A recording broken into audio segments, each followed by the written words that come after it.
Hi there, आज मैं आपके लिए लेकर आया हूँ STA 301 स्टैटिस्टिक्स एंड प्रोबेबिलिटी के मिड टर्म के सॉल्व एमसीक्यूज। और कोशिश की गई है जितने भी ये सॉल्व एमसीक्यूज हैं इनके आंसर्स आपको करेक्टली प्रोवाइड किए जाएं।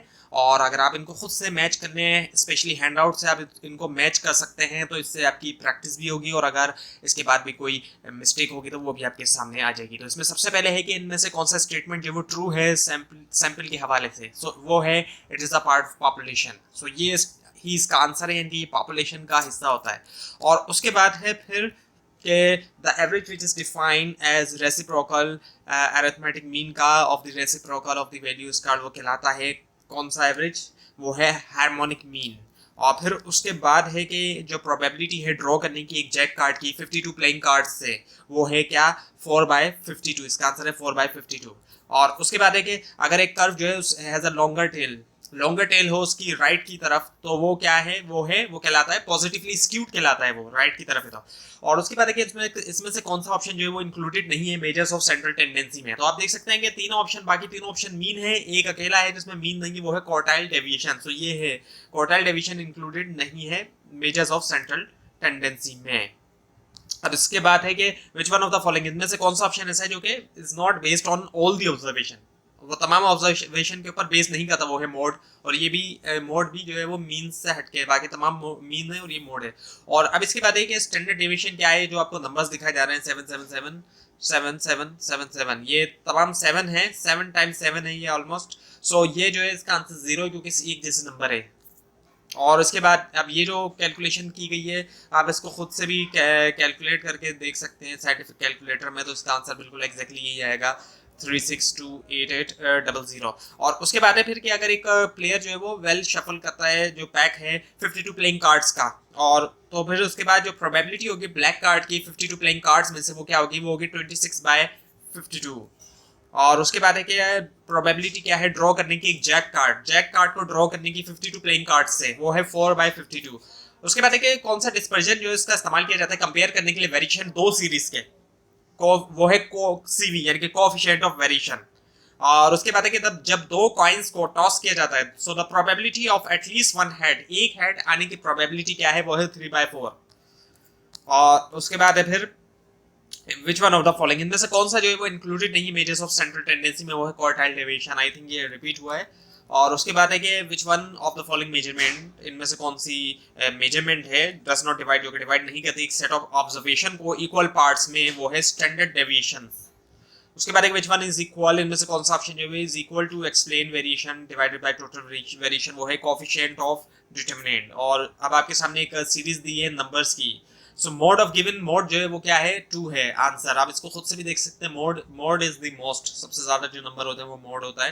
तो आप इसको खुद से भी अगर चेक करना चाहे तो चेक कर लें, वीडियो पॉज करके भी और इस फाइल को डाउनलोड करके भी, कि इसका आंसर 2 आता है या नहीं आता। और उसके बाद है ट्रू फॉर द पॉपुलेशन के लिए इनमें से कौन सा ऑप्शन जो है वो ट्रू है। सो इसका जवाब ये है कि इट इज कलेक्शन की कलेक्शन होती है इंडिविजुअल ऑब्जेक्ट्स या मेजरमेंट की। उसके बाद है कि डेटा अरेंजमेंट डेटा होना असेंडिंग या डिसेंडिंग ऑर्डर में, वो क्या है अरे डेटा। और उसके बाद है नंबर ऑफ वेज जिसमें 4 बुक्स को अरेंज किया जा सकता है, वो है 24 वेज में। और उसके बाद है कि जब मीन जो है वो 25 है और स्टैंडर्ड डेविएशन 5 है, सो CV जो है वो क्या है, वो है 20%।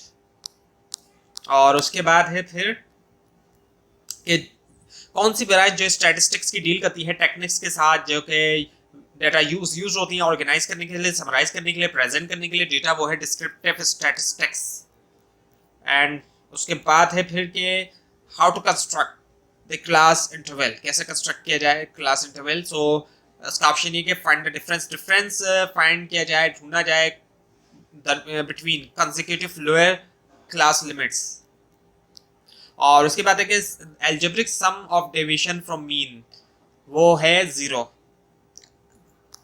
और उसके बाद है कि फॉर अ सिमेट्रिकल डिस्ट्रीब्यूशन के लिए dash is equidistance from median.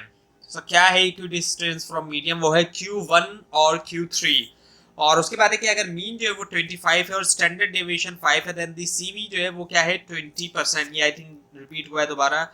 और उसके बाद है कि व्हाट इज द डिफरेंस क्या है एक परम्यूटेशन और कॉम्बिनेशन के दरमियान। सो परम्यूटेशन जो होता है उसमें ऑर्डर जो है वो इम्पोर्टेंट है और combination in a combination it is not. So order का फर्क है कि परम्यूटेशन में ऑर्डर इम्पोर्टेंट है but in a combination it is not. और उसके बाद है कि डिस्पर्जन जो कि विच इज कैलकुलेटेड होता है तमाम ऑब्जर्व वैल्यू से, वो है स्टैंडर्ड डेविएशन। और उसके बाद है कि इन स्टैटिस्टिक्स में हम डील करते हैं किसके साथ, individual isolated item qualitative data इन तमाम के साथ नहीं बल्कि एग्रीगेट ऑफ फैक्ट्स के साथ। एग्रीगेट की बात होती है जब स्टैटिस्टिक्स के अंदर एग्रीगेशन की बात होती है। उसके बाद है कि विच ऑफ द फॉलोइंग इनमें से कौन सा ऑप्शन जो है वो सिस्टमैटिक अरेंजमेंट है डेटा का, रोज एंड कॉलम दोनों के दोनों, और वो है टेबुलेशन का। उसके बाद है कि अगर मीन 25 स्टैंडर्ड डेविएशन 5 CV 20% ये फिर आ गया। उसके बाद है कि when E is an impossible event, अगर ई जो है वो एक इम्पॉसिबल इवेंट है तो पीई जो है वो क्या है, वो जीरो है। और उसके बाद है कि data for an ogive is found in which distribution, data जो होता है एक ऑजाइव के लिए वो फाउंड होता है, पाया जाता है कौन सी डिस्ट्रीब्यूशन में, एक कम्युलेटिव फ्रीक्वेंसी डिस्ट्रीब्यूशन में। उसके बाद which of the following statement is true regarding a sample, इनमें से कौन सा स्टेटमेंट सैंपल के हवाले से ट्रू है, वो है कि ये पॉपुलेशन का पार्ट है। और आई थिंक ये पहला एमसीक्यू था जो दोबारा रिपीट हुआ है, यानी कि फर्स्ट था ये। और उसके बाद है कि विच लेवल ऑफ मेजरमेंट, इनमें से कौन सी लेवल ऑफ मेजरमेंट जो रिक्वायर्ड है फॉर द मीडियन, वो है ऑर्डिनल।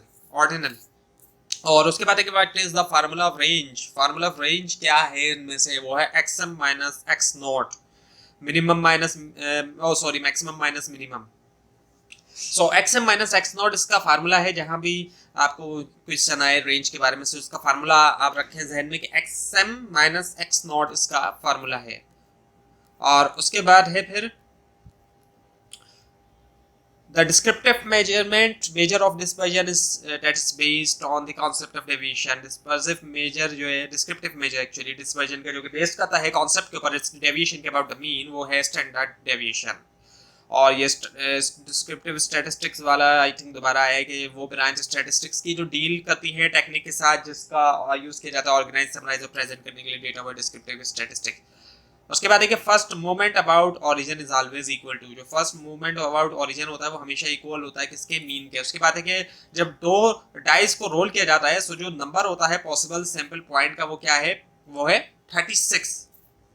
और उसके बाद है कि correlation of coefficient lies between, lie करता है किन के दरमियान, -1 2 +1। अब इसके बाद है कि median can be found only, median जो है वो कब फाउंड किया जा सकता है, कब फाइंड किया जा सकता है, जब डेटा अरेंज होता है तब, अदरवाइज नहीं। और उसके बाद है कि फ्रॉम द फॉलोइंग ऑब्जर्वेशन, ये जो आपके सामने नंबर दिखाई जा रहे हैं इनमें से मोड कौन सा है, इनमें से मोड जो है वो 4 है। मोड इज द मोस्ट, सबसे ज्यादा आने वाला नंबर आप देख सकते हैं। इसमें तो बहुत आसान है देखना कि 3 बार सिर्फ 4 आ रहा है, बाकी कोई नंबर 3 बार नहीं आ रहा, तो इसका जवाब ही 4 है। So mode is the most, so 4 is the most. और उसके बाद है कि how many elements are in the sample space of rolling one die, so कितने एलिमेंट्स होते हैं सैंपल स्पेस में रोलिंग वन डाई में, वो है 6। और उसके बाद है कि जब दो कॉइन्स को टॉस किया जाता है सो प्रोबेबिलिटी होती है एट मोस्ट वन हेड की, वो है 3/4। और अब है कि स्केचर डायग्राम के अंदर the variable plotted along Y axis, वो क्या है, डिपेंडेंट वेरिएबल। और उसके बाद है कि positive square root of a variance जो है वो है ऑफ अ डिस्ट्रीब्यूशन, वो है स्टैंडर्ड डेविएशन।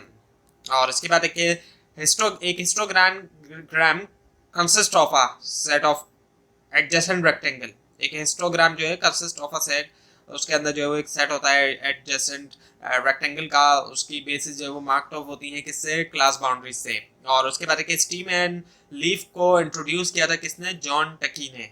और उसके बाद है C5 इक्वल्स, वो बराबर है किसके, 1 के। और आप इसको खुद भी कैलकुलेटर से जरूर चेक करें अपने। और उसके बाद है कि अगर एक कर्व का लॉन्गर टेल होता है टू द राइट की तरफ, वो कहलाता है पॉजिटिवली स्क्यूड। और उसके बाद है कि डेटा जो कि यूज करती है एजेंसी जो कि ओरिजिनली कलेक्ट हुआ, उन्होंने खुद ओरिजिनली कलेक्ट किया, वो कौन सा डेटा है, वो प्राइमरी डेटा है, वो ओरिजिनली उन्होंने खुद कलेक्ट किया, किसी और से नहीं करवाया, ना कि किसी और का डेटा उन्होंने लिया। अब उसके बाद ये है कि जब एक डाई को रोल किया जाता है सो क्या प्रोबेबिलिटी है कि जो नंबर है that the number rolled is greater than 2 and even. So ये है कि 2/3 है इसका आंसर। और उसके बाद ये कि प्रोबेबिलिटी जो है जो प्रोबेबिलिटी है ड्रॉ करने की किसी भी एक स्पैट कार्ड को, स्पैट कार्ड जो होता है उसको ड्रॉ करने की वो क्या है, वो है 13/52। और उसके बाद है कि if the third movement about mean is zero, अगर थर्ड मूवमेंट अबाउट मीन जो है वो जीरो है, सो जो डिस्ट्रीब्यूशन है वो है सिमेट्रिकल है डिस्ट्रीब्यूशन। तो ये थी आज की वीडियो जिसके अंदर आपको STA 301 स्टैटिस्टिक्स एंड प्रोबेबिलिटी के सॉल्व MCQs करवाए गए मिड टर्म के एग्जामिनेशन की प्रिपरेशन के लिए। आपको अगर इसमें कोई कंफ्यूजन है तो नीचे कमेंट कीजिए, और इसके अलावा इसमें कोई मिस्टेक भी दिखाई दे उसको भी आप जरूर हाईलाइट कीजिए। और ये फाइल आप नीचे डिस्क्रिप्शन बॉक्स में दी गई लिंक से हासिल कर सकते हैं, लेकिन अगर आपको लिंक ना दिखाई दे उसके लिए आप नीचे कमेंट कीजिए। और इस पूरी सीरीज को देखने के लिए इस चैनल को सब्सक्राइब कीजिए, बेल आइकन के ऊपर क्लिक कीजिए। Thanks for watching this video and best of luck for your exams.